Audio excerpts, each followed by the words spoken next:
ব্যাটিংয়ে নেমে সুবিধা করতে পারেনি ঠিক মতো। দ্রুত গতিতে শুরু থেকে রান উঠলেও উইকেট পড়ে গেছে মুম্বাই ইন্ডিয়ান্সের। শুরুতেই ব্যর্থ ছিলেন রোহিত শর্মা, 8 বলে 7 রান করে ফিরে গেছেন প্যাভিলিয়নে। তবে সূর্যকুমার যাদবকে নিয়ে দারুণ খেলেন উইল জ্যাক। 35 বলে 53 রানের ইনিংস খেলেন এই ব্যাটসম্যান। তবে নিজের ইনিংস বড় করতে পারেনি সূর্যকুমার যাদব। 24 বলে 35 রান আসে তার ব্যাট থেকে। এরপর রীতিমতো ব্যর্থ অধিনায়ক হার্দিক পান্ডিয়া। 3 বলে 1 রান আসে তার ব্যাট থেকে। তাই তো নির্ধারিত 20 ওভারে 8 উইকেট হারিয়ে 155 রানের বেশি করতে পারেনি মুম্বাই ইন্ডিয়ান্স। আর জবাব দিতে নেমে শুরুতেই ব্যর্থ সাই সুদর্শন। গুজরাট টাইটান্সের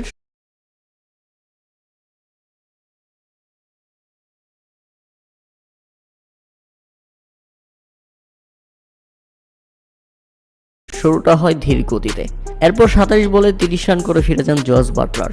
তবে শেরফান রাদারফোর্ড এসে দ্রুত গতিতে রান তুলতে থাকেন। তাকে দারুণ সঙ্গ দিয়ে গেছেন শুভমান গিল। 14তম ওভার শেষে 2 উইকেট হারিয়ে 107 রানে ব্যাটিং করছেন।